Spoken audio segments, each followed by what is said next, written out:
Sige po, makibukas po tayo sa ating pong mga Biblia sa Roma pa rin, chapter 19. Verses 19 hanggang dito po sa 29. 19 to 29. So, itong magpapatuloy po God's sovereign plan of election. Dito po sa 1 po ng chapter 9. At kunting pa rin ito, argumento pa rin po ito ni Pablo patungkol dun sa pagtuturo niya patungkol sa doktrina ng eleksyon, ng sovereign plan ng Diyos patungkol sa kanya pong pagpili. At makikita po natin dun sa mga previous verses na ang plano ng Diyos, ang kanyang election ay kalakip nito yung pangako. Kumbaga, ang patunay na elect kayo ng Diyos, mayroong pangako ang Diyos na binigay. Kagaya po kay Isaac, kay Abraham, mula kay Abraham, kay Isaac, kay Jacob, ay pinakuan sila ng Diyos. At kagaya nung sinasabi ng mga Israelites, baka kiniklaim nila na sila talaga po ay anak ng Abraham at sila ay kasama o kaya ay nakakatanggap sila ng favor ng Diyos, nasa kanila ang favor ng Diyos. Pero hindi po totoo yun dahil hindi lahat ng mga Israelites ay sila po ay pinili ng Diyos. Maliwanag naman po doon sa mga previous verses. Kundi yun lamang pong mga remnants o yung mga tira. Ibig sabihin po yun ay yung mga selected few. Pag sinabing remnants, leftover, mga tira-tira. Ayun ganun. So, remnants, sila po yung mga pinili talaga ng Diyos ng mga Israelites. Hindi ibig sabihin na ikaw Israelites, ikaw ay mula sa lahi ni Abraham, ikaw ay ligtas na. Ayun ang argumento ni Pablo. Kasi hindi nakabatay doon sa pagiging naka-lineage ka sa lahi ni Abraham, hindi nakabatay doon ang pagpili ng Diyos ng kung sino man ang kanyang ililigtas. Kundi ito ay nakabatay ayon sa kanyang sovereign choice. Ayon sa kanyang pagpili talaga.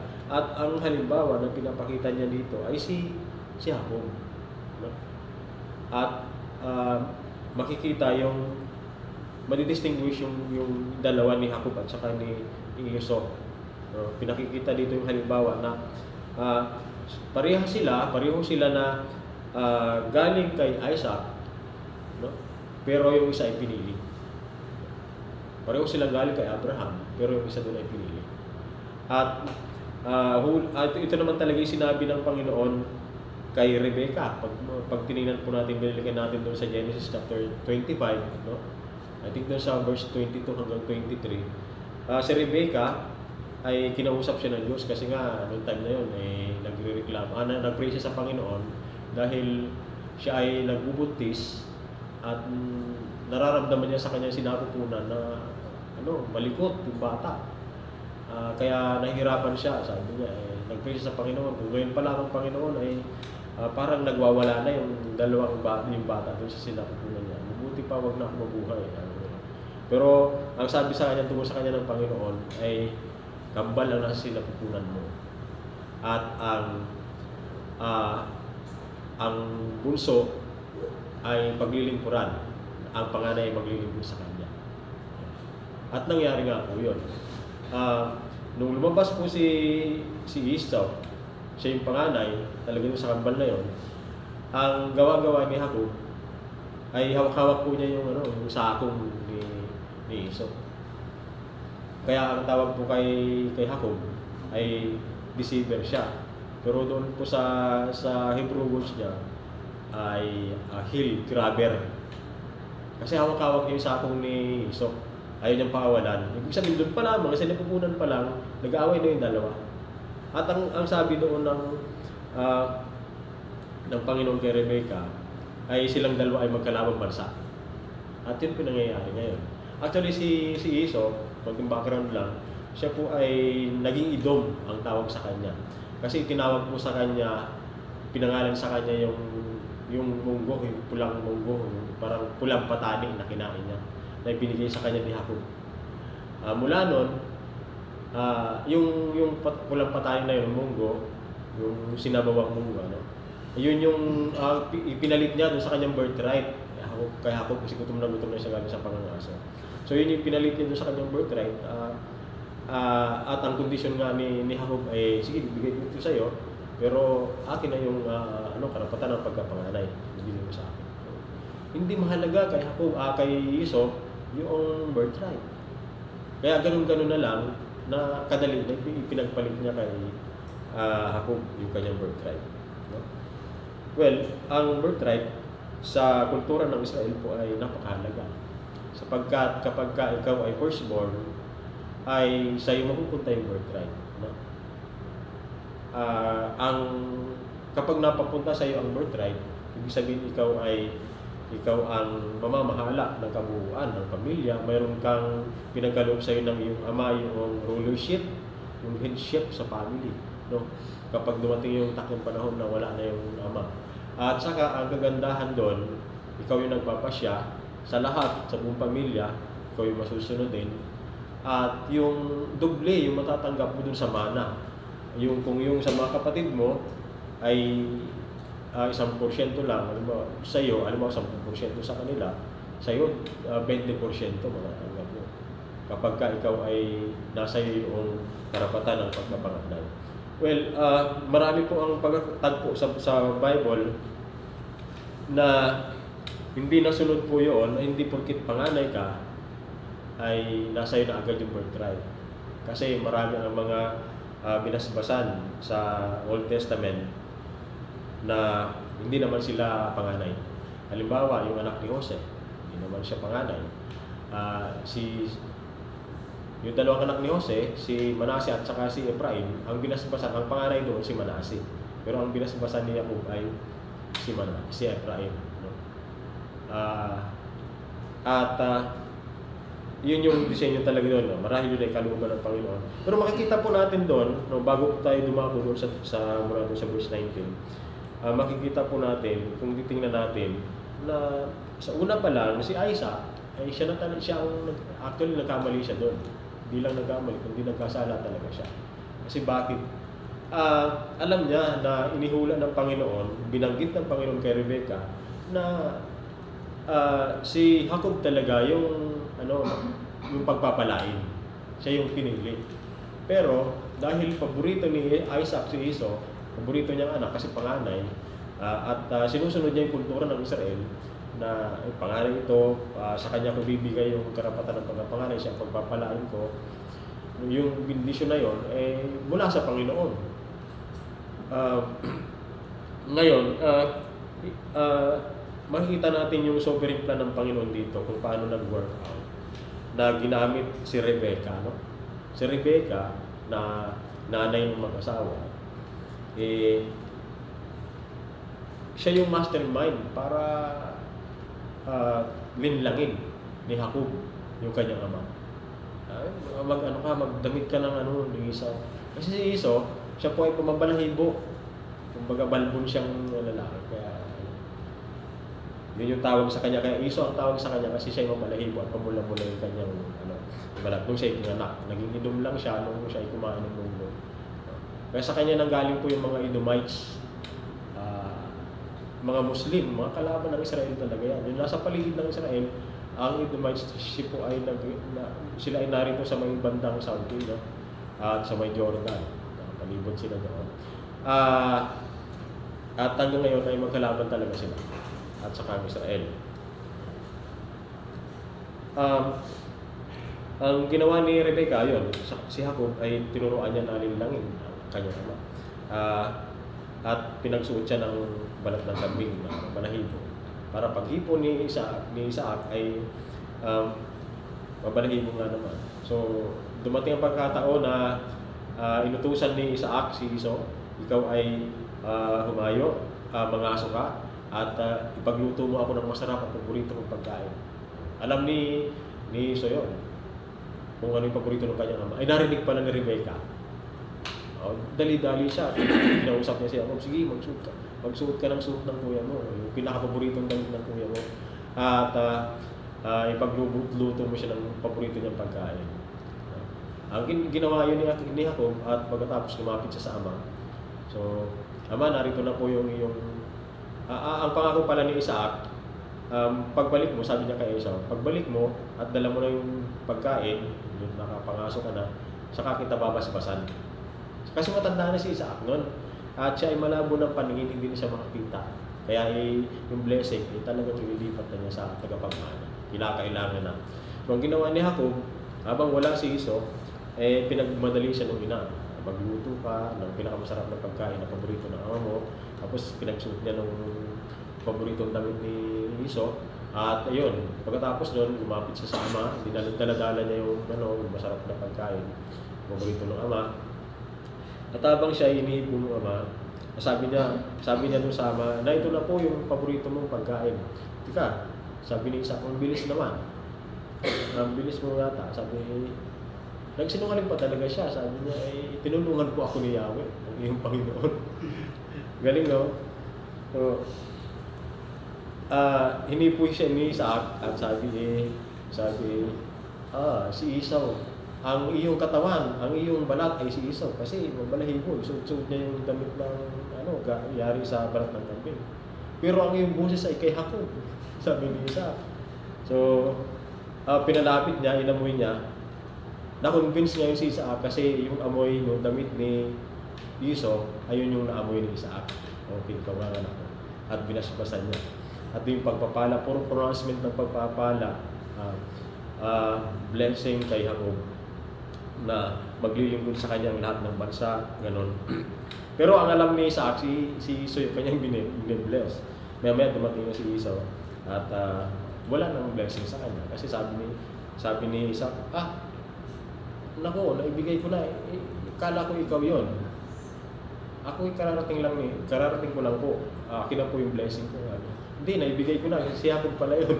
So naibigay niya yung pagpapala kay Jacob. Wala na blessing. Sabi ni Esau, umiiyak siya ngayon, parang bata, na kinalaman, bigyan mo rin po ako ng blessing. Pagpalain mo rin po ako, pero wala na.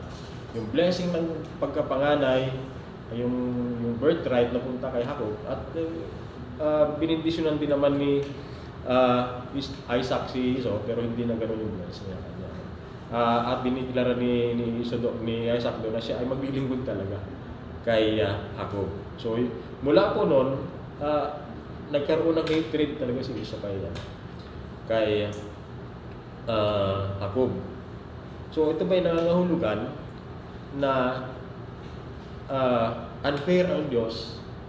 Kasi makikita po natin bakit si Jacob ang pinili? Bakit hindi si Esau?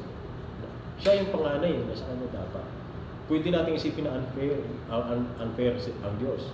Pero ano po ang sabi dito ni Pablo? Kasi sa doctrine po ng reform, ang unfair ay yung ang gusto kasi ng mga tao, kailangan maging fair ang Diyos. Pero kung magiging fair ang Diyos, lahat ay pupunta sa impyerno. Kasi lahat makasalanan. So actually, unfair nga yun sa part ng Diyos . Kasi mayroon siya pinipili. Diba? Na i-choose po natin yun. Diba tayo lahat makasalanan tayo, pupunta tayo sa impyerno. Fair na tayo mapunta sa impyerno lahat. Kasi makasalanan tayo . Tayo transgressor ng law, ng holiness ng Diyos. Offender tayo ng law ng Diyos, ng holiness ng Diyos. Kaya ang parusa, pupunta tayo lahat sa impyerno. Yun yung fair na judgment ng Diyos. Pero dahil sa kanyang habag, pumili siya. At makikita natin dito yung sovereign plan ng Diyos ay pinili niya si Jacob. At hindi po nakahadlang yung deception na ginawa ni Jacob para hindi mag-materialize yung kanyang plan. Pero makikita po natin, naisip po ba ninyo na pinapaboran ba ng Diyos ang deception? No? Okay lang pala, ginagamit pang instrumento ng Diyos ang deception. May isip natin, okay lang yun. Pero, hindi ang Diyos ang ayon doon. Hindi naman siya talaga source ng evil. No? Hindi talaga siya yung pinagmumulan ng kasamaan. No? Although, ginagamit ng Diyos yung mga bagay na yon para matupad yung kanyang mabuting plano, yung sovereign plano ng Diyos. Marami ang mga tao sa Bible, si Job, ay makita natin talaga kung paano ginamit ng Diyos yung evil sa kanyang buhay. Para may pakita ng Diyos yung kanyang sovereignty.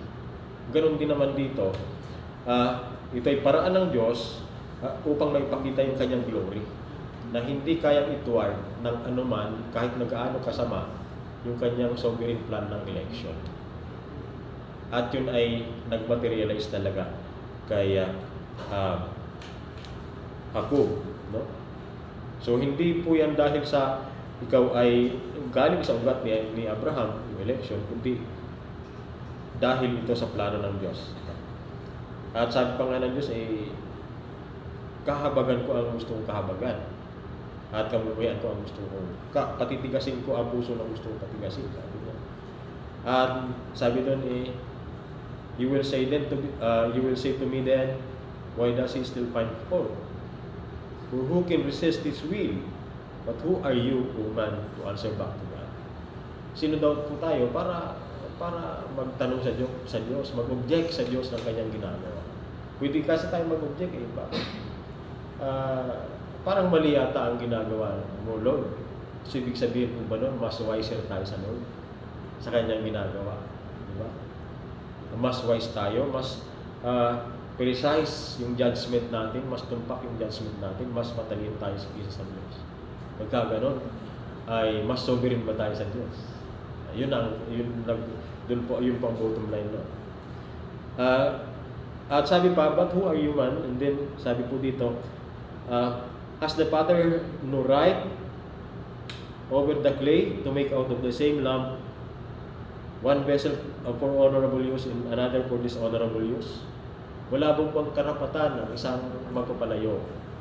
Nandito na tayo, no? Bakit mo pinili si Jacob? Bakit hindi si Esau? Ang sasagot ng yun sa atin, yun ang gusto ko ba't mag-object ka sa akin? Mas marunong ka ba sa akin? Actually, nung harapin, ang dami ng objection ang dami ng tanong ni Job. Pero nung harapin siya ng Diyos, wala siya nasabi. Diba? Parang ang dating kasi, nagiging humanist na si Job nung time na yun. Nung siya ay talagang nasa-suffering. Ako naman ay righteous, ako naman ay gumagawa ng mabuti sa mga totoo naman talaga ko. Na wala naman siyang ginawang masama, si Job. No? At talagang mabuti siyang tao, tusin. Pero pinakita ng Diyos na hindi siya mas mabuti kaysa sa Diyos. Mas righteous ang Diyos kaysa sa Kanya.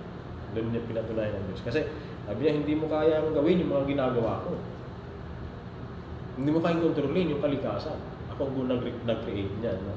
Kaya wala tayong may object sa Diyos. So sabi dito, siya ang mayroong pasya. Kung gusto niya ang palayok na gagawin niya ay pangit o maganda. At tayo po yung palayok na dinisenyo ng pagpapalayok. At yung disenyo yun nakaayon sa kanyang sovereign plan na walang pwedeng magsumalungat, kumontra, kundi siya lamang ang pwedeng gumawa. Sabi pa nga dito, what if God, desiring to show His wrath and to make known His power, has endured with much patient vessel of wrath prepared for destruction, in order to make known the riches of His glory for vessel of mercy, which He has prepared beforehand for glory. So, paano kung nagtimpi ang Diyos? Pinagtimpian niya yung tayong lahat dahil doon sa kasalanan natin. No? Nagtimpi siya at inintay yung takdang panahon para ma-reveal talaga yung glory niya. Sabi po dito, tingnan natin dito sa verse 22 sa Tagalog, no? Kaya kahit nais ng Diyos na ipakita noon ng kahit nais nang ipakita noon ng Diyos ang kanyang puno at ipakilala ang kanyang kapangyarihan, buong tiga pa rin niyang pinagtiisan ng mga tao, dapat sana'y parusahan at puno na. Tingnan niyo po. Dapat sana po ay parusahan na tayo. Pero yung unfairness doon, no? Sa part ng Diyos, pinakita pa rin niya, nagligtas pa rin siya para may ipakita yung kanyang habag. Na siya ay mahabag ng Diyos, na siya yung God. Kung kahit siya po ay just God, righteous God, nagpaparusa, pero siya po ay mahabaging Diyos. So, yung yung paraan ng Diyos, ang tawag po doon ay yung iba ay hinayaan niya na magpunta sa impyerno at yung iba naman ay pinili niya maligtas. Yung iba ay pinakitaan po niya ng kanyang katarungan, yung iba naman ay pinakitaan niya ng kanyang kahabagan. At tayo po yun. Isang bangking pasasalamat po ang dapat na manalaitay sa puso natin sa Panginoon. Sapagkat tayo po ay kabilang dun sa mga tao na hindi pa man tayo sinisilang kagaya ni Jacob, ay talagang nasa kanya po na po panukala na tayo ay kanyang kinahabagan. Nakalaan po sa atin yung habag ng Diyos at pagliligtas po. Kaya sabi po dito, as indeed he says in Hosea, those who were not my people I will call my people, and her who was not beloved, my beloved I will call beloved. And in the very place where it said to them, you are not my people, there they will be called son of the living God. Kahit na tayo po, naabot tayo po ng mga Gentiles, naabot po tayo ng gospel, dahil tayo po ay kasama po doon sa plano ng Diyos. No? At yung paraan nga ng Diyos, yung mga Israelites din, pinagmatigas niya yung puso ng iba. Sila po yung mga nagtaboy dun sa mga apostle, no? Para mag-spread yung gospel sa atin sa mga Gentile. At yun po ay grace ng Diyos. Pero hindi po lahat ng Israelites ay mapapahamak sapagkat mayroong liligtas ang Diyos. Iyon po yung remaining few, yung remnants na kung tawagin. At makikita po natin doon sa Revelation chapter 7 verse 4, marahil sila po ay kabilang doon sa tinatawag na yung 144,000 na pinili. Nagaling po sila sa 12 tribes ng Israelites. Yun po yung mga saints at kasama po yun sa mga piniling Israelites, no? Marahil sila po ay kabilang doon sa remnants. At sa takdang panahon, ito po titipunin ng Panginoon sila. At makakasama rin po natin sila, mga pinili. I'm not sure if there are distinctions sa pagitan po ng Israelites at saka ng mga Gentile Christians. No? So, ganun pa man, ang pinakamahalaga po dito mga kapatid ay tayo po ay mapalad at isang dapat na maging attitude po natin ang maging mapagpasalamat dahil tayo po ay pinili ng Diyos. No? At hindi po yun sa anumang nagawa natin, sa kakayahan natin, kundi ito po ay dahil sa plano ng Diyos na sa kanyang inisip before the foundation of the world, the earth, na ikaw at ako ay kahabagan na niya sa takdang panahon. Yes, dumaan tayo sa kanya-kanyang buhay natin na marahil sinful talaga, masalimuot na parang dumating sa punto na hindi ba maligtas yung tao yan? Mayroong mga napaka-worst talaga ng kanilang kasamaan. Pero ang tanong, kaya bang iligtas? Pero walang imposible sa Diyos. At kapag elect ang isang tao, kahit nag-aano pa siya magpakasama, darating talaga yung tinakdang panahon ng Diyos sa kanya na siya ay i-regenerate ang puso. Mayroon po tayong kanya-kanyang panahon ng pagpili ng Diyos. May nauna sa atin, may nahuling pinili, may nahuling regenerate ang puso. Pero lahat po ng tayo ay elect ng Diyos. No? Kung hindi po nakahadlang yung kasamaan natin, yung kasalanan natin na yon, para hindi matupad yung layunin ng pagpili ng Diyos sa atin. Kaya, ano tinuturo nito sa atin mga kapatid? Yun nga, sabi ko rin na magpapasalamat mo. Laging magpuri ang ating puso sa Panginoon. At bilang mga pinili ng Diyos, ay paglingkod natin yung buhay natin sa Kanya as an elect ones. Gamitin natin yung mga spiritual gift na binigay sa atin ng Diyos. With humility, Kasi wala naman tayong dapat ipagmalaki sa Panginoon. Lahat ito ay galing sa Kanya.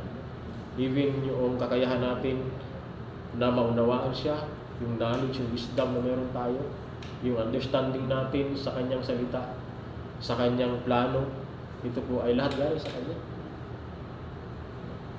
Only by His grace lamang po. Kaya, ito pong doctrine ng election ay masakit sa tainga ng mga hindi naniniwala dito. So, ganun pa man, ito po yung plano ng Diyos eh. Ito yung turo ng Bible sa atin. Malinaw po dito. Kumbaga, self-explanatory ito eh. No? Itong Romans. Kaya, iniwasan po ito ng ibang mga camp, theological camps, Armenian camps. No? Itong chapter 9 hanggang din sa 11. Okay? So, nawa po ay patuloy nating maging comforting itong katotohanan na ito sa Bible bilang mga elect ng Diyos. Siyempre yung Panginoon. Tayo manalangin. Dakilang Diyos, salamat sa iyo, Panginoon, ng salita. Thank you, Lord God, for your comforting words that you have secured us in your hands. At kami, Panginoon, ay magkatiyakan na kami kasama doon sa iyong pangako. Bagaman kami po ay kabilang sa mga lahing iniugpong mo sa nga na pinagkaluban mo ng biyaya ng iyong kahabagan. Salamat sa mga katotohanan ito. Nawat turuan mo po kami na ang mga katotohanan ito ay maging instrumento namin o maging instrumento mo upang matutunan namin na sumamba sa iyo sa Espiritu at katotohanan ng mayroong pagpapasalamat. Pinupuri ka po sila sa banal ng Panginoon. Ang dalangin sa Panginoon.